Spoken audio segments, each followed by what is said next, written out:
Chapter 12. Nithya Viveka. Discrimination of eternal and perishable. O teacher. Sushupti is said to be Maya, and Maya comes out as energy and appears as this world. But how is it possible for us to find out and separate the self from this state of affairs? The self and its Sakti are what are called as Nithya and the Anithya. It can be described only through an analogy. Take a cup of water and put some salt in it. The salt is dissolved in the water. If you want to get back the salt, you must evaporate this water. If you evaporate the water that we have been seeing is no more there, but in its place you see only the salt. In the same manner this Nithyam, the self, is merged in the Anithyam, the Sakti. If you want to know the self which is merged in this manner with the Anithya, you must destroy the illusion of this world. In order to evaporate this water and see salt, you needed the aid of fire. The fire acted on both the water and the salt in the cup, and it was only the water that is a Nithya that vanished, leaving behind the salt. In the same manner, the self that is Nithya is so mixed up and merged with this so-called world, the Anithya, that people are led to believe that the reality is this world. They find it impossible to destroy the illusion of this world. In order to find out the reality, you must begin to evaporate this amalgam or the world and self with the aid of knowledge, the inner light or fire within you. Then only we will get at the self.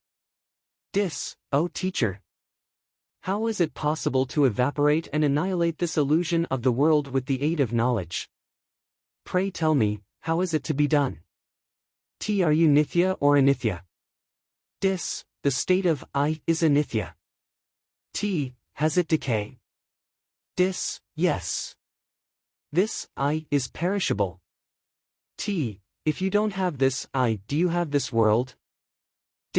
No. Where from did this world originate? It originated from myself. Yes. All that you see around you originated from you.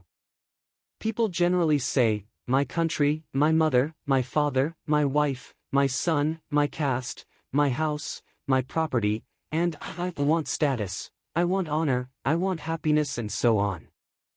But all these affairs, including the so-called I and mine, are not permanent. This huge world along with I originated from this force called mind. The I, which is mixed up with both good and evil, enemies and friends, is called ahamkar. For examples, you say, I climbed up that hill and got down here. So, my body was tired.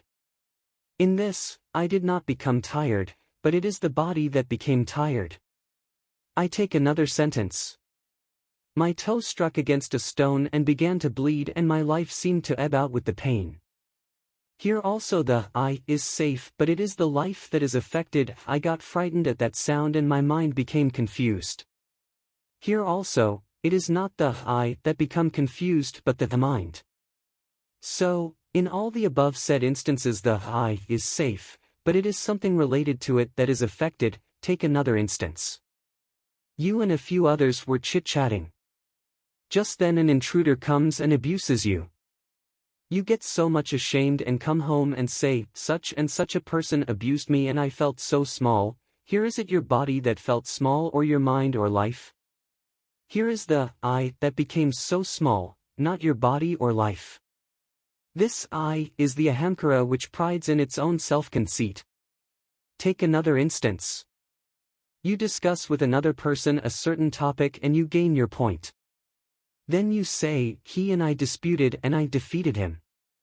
Here it is the I that is prominent who was the cause of the other man's defeat. Again, you speak like this. Do you know who I am? I am a man of status and so on. This I is called the proud ego or ahamkara, but this ahamkara is perishable. The I originated only from the mind. The mind originated from Jiva. This mind is called the Jiva Sakti or the energy of life. The Jiva is the Shiva and Shiva is the self. The mind is only the Sakti or Shiva which is the real self, and it is this Sakti that you must concentrate and control. We must know and understand what this Sakti is. We should not waste this energy outside but must store it inside us, using our knowledge and attain self-realization. This is what is meant by the discrimination of the nithya from the anithya.